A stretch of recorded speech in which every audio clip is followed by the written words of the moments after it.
जिसकी कोई ला नहीं है, इसलिए मुस्लिम भाई इसको अल्लाह कहते हैं। तो पूर्ण है वो जो दूराति दूर है, पूर्ण है ये जो शहर से भी ज्यादा करीब है, हमारे दिल में स्पंदन पैदा कर रहा है।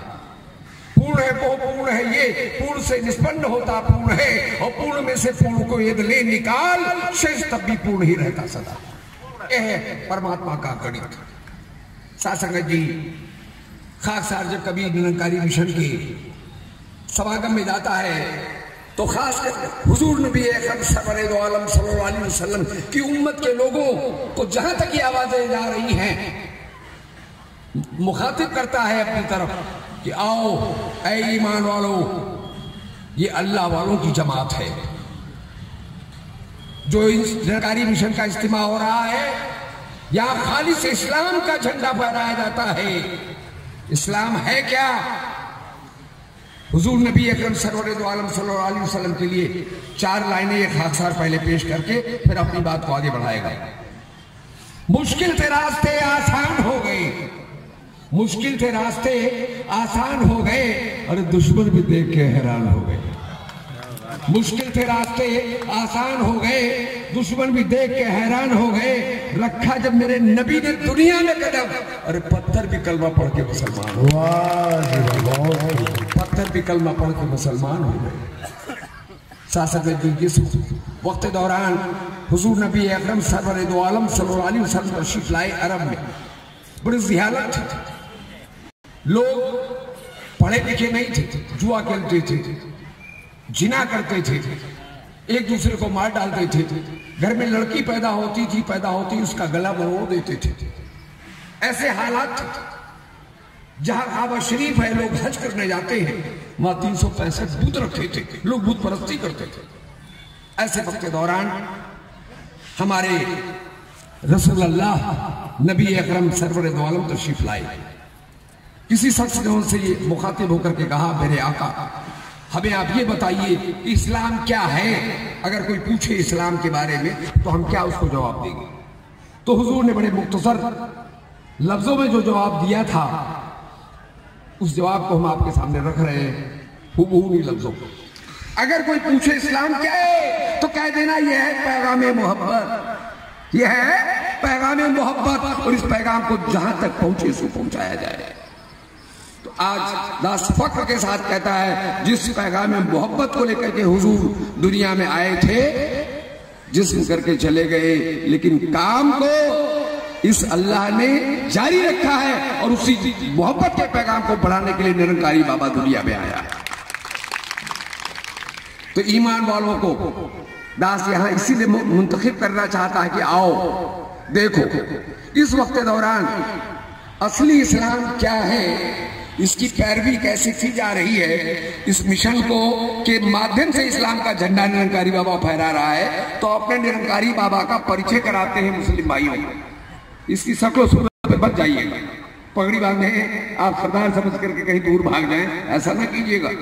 इसका असली परिचय क्या है? हर आने वाले बशर को वहदानियत और तौहीद का पुख्ता हामी बना देते हैं। हर आने वाले बशर को वहदानियत और तौहीद का पुख्ता हामी बना देते हैं, और खुदी को खुदा का खादिम बना देते हैं। खुदी को खुदा का खादिम बना देते हैं, और मुसल्लम की पहचान कराते हुए इनकी अमान में लाकर पक्का मुसलमान बना देते हैं, और ना खुदा की इबादत से बचाकर। दुनिया अज्ञानता में, अंधेरे में खुदा को नहीं पूजती, खुदा की बनाई चीजों को पूज रही है। तो उन अज्ञानी लोगों को, अपने भाइयों को बड़े प्यार से, बड़े खुलूस से, बड़ी मोहब्बत से आज निरंकारी बाबा संदेश दे रहा है, और इस अल्लाह इस निरंकार से जोड़ रहा है और कुछ नहीं कर रहा। तो ना खुदा की इबादत से बचाकर, हटाकर नहीं, जोर जबरदस्ती नहीं करता, खुलूस और मोहब्बत से जहां खुदा की इबादत से बचाकर खुदा का शहदाई बना लेता है।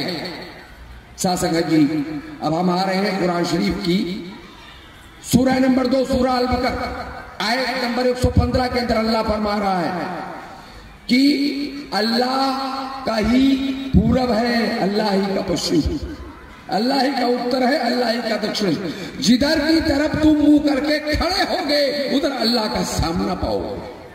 ये कुरान बता रही है। इस ज्ञान को लेने के बाद मिला लीजिए सूरह नंबर 11 सूरह हुदीन आयत नंबर 61। अल्लाह फरमा रहा है इन रब्बी करीबुन मुजीबु। ऐ नबी, लोग मेरे बारे में पूछे तो बता देना उनको, मैं बहुत ही पास हूं और हर एक की दुआ को कबूल फरमाता हूं। सूरह नंबर 17 सूरह बनी इजराइल आयत नंबर 60, वहां भी आया यही कि ऐ नबी, ये लोग जो तुमसे झगड़ रहे हैं, लड़ रहे हैं, इनसे कह दो तुम्हारा अल्लाह तुमको चारों तरफ से घेरे हुए है, अहाता बनाए हुए है। कुरान पाक कह रही है इन रब्बक अहात बिन्नास, अरबी में आया है इन रब्बक अहात बिन्नास। सासगर जी हम आपको लिए चल रहे हैं सूरह नंबर 3 सूरह आले इमरान आयत नंबर 64 के अंदर अल्लाह सुब्हानहू व तआला अपने महबूब नबी अकरम सरवर दो आलम सल्लल्लाहु अलैहि वसल्लम को मुखातिब करके कहते हैं, ऐ नबी, इन लोगों से कह दो, ऐ अहले किताब वालों, तुम आओ उस फैसले कुन बात की तरफ आओ जो तुम्हारे में एकसा है। कौन सी बात एकसा है? वेद कहता है एको ब्रह्म दो तीयो नास्ते ने ना नास्ते, ब्रह्म एक है, दूसरा नहीं है, बिल्कुल नहीं है। बाइबल कहती है गॉड इज वन, कुरान कहती है खुदा वाहिद है ला शरीक। तो यहाँ हमारा पीर केवल इस निराकार एक परमात्मा की तरफ बुला रहा है। हमारा स्लोगन है भैया, एक को जानो, एक को मानो। ऐ दुनिया के इंसानों, मुख्तलिफ मजहबों में रहते हुए, मुख्तलिफ खान पान अपना अपनाते हुए, मुख्तलिफ पूजा पाठ के तरीकों को अपने ढंग से अपनाते हुए, उसमें कोई रद्दो बदलने का मिशन नहीं करता। इस एक रब को जान लो, इस एक परमात्मा को पहचान लो जिसकी हम इबादत करते हैं, जिसकी हम पूजा करते हैं। तो सासंगत जी और एक जगह सूरह नंबर 2 अल बकर की आयत नंबर 256 में साफ तौर पे अल्लाह फरमा रहा है कि दीन में कोई जबरदस्ती का स्थान है ही नहीं। ला इकराह फिद्दीन, अगर कोई किसी का धर्म बदल रहा है तो वो पाप कर रहा है, कुफ्र कर रहा है। हम नहीं कह रहे हैं, कुरान पाक कह रहे हैं। इसीलिए हमारा पीर, हमारा गुरु किसी का मजहब नहीं बदलता, किसी की शरीयत, किसी का पूजा पाठ करने का तरीका नहीं बदलता, केवल सोच बदल देता है। और सोच बदल करके एक अनन्य भाव, हिंदू भाई कहते हैं अनन्य भक्ति, अनन्य भक्ति सिखाता है, जिसका कलमा है ला इलाहा इल्लल्लाह मुहम्मदुर रसूलुल्लाह, नहीं है कोई पूजा के लायक सिवा अल्लाह। दास को जब सुनते हैं तो मुसलमान भाई अक्सर कहते थे पंडित जी आप हमारे दीन में तो बहुत मसाल हासिल किए हुए, अब देर क्या है, कलमा पढ़ लीजिए, कलमा पढ़ लीजिए। तो हम कहते हैं जनाब आप कलमा पढ़ने की बात करते हैं, हमें तो ऐसा पीर मिला है जो कलमे का इंजेक्शन लगाता है। पढ़ाना जाने दीजिए, कलमे का इंजेक्शन लगा देता, हमारे खून की रवानगी में कलमा चल रहा है, श्वास में कलमा चल रहा है, ऐसा पीर मिला है हमें। ऐ मुस्लिम भाइयों आओ, अंत में खातिब अपनी एक हमद को बगैर तरन्नुम के कह के अपनी बात खत्म करेगा। कुरान में लिखा है अल्लाह बहुत बड़ा है, अगर पीर मिले कामिल तो ये रूबरू खड़ा है, अगर पीर मिले कामिल तो ये रूबरू खड़ा है। दुनिया है सारी फानी, केवल यही पका है, अरे पहचान रब की करना सबसे बड़ी नफा है। तो जिक्र खुदा है लेकिन खौफे खुदा नहीं है, और रहता है साथ सबके फिर भी पता नहीं, रहता है साथ सबके फिर भी पता नहीं है। तो नाफहमी दूर कर लो, ईमान हक पे लाकर, ये हक है, हक अल्लाह, हक अल्लाह। नाफहमी दूर कर लो, ईमान हक पे लाकर मंजिल को अपनी पालो, मुर्शिद के दर पे आकर। तो है बेनकाब मालिक हमारे खवातीन, हम मुस्लिम भाइयों के यहाँ खवातीन यानी औरतें बुर्का नशी रहती हैं, अपने को पर्दे में रखती हैं, लेकिन ये अल्लाह पर्दे में नहीं है, हम पर्दे में हैं। हमारी आंखों में पर्दा पड़ा है, उस पर्दे को ये हमारा पीर हटाता है। तो ना तो है बेनकाब मालिक, पर्दा नहीं पड़ा है, अरे जागे नसीब उसके मायूस जो खड़ा है, जो मायूस हो गया है वो निरंकारी बाबा की तरफ आ जाए, जिंदगी बहारों में आ जाएगी उसकी, प्यार से कहिए दूर।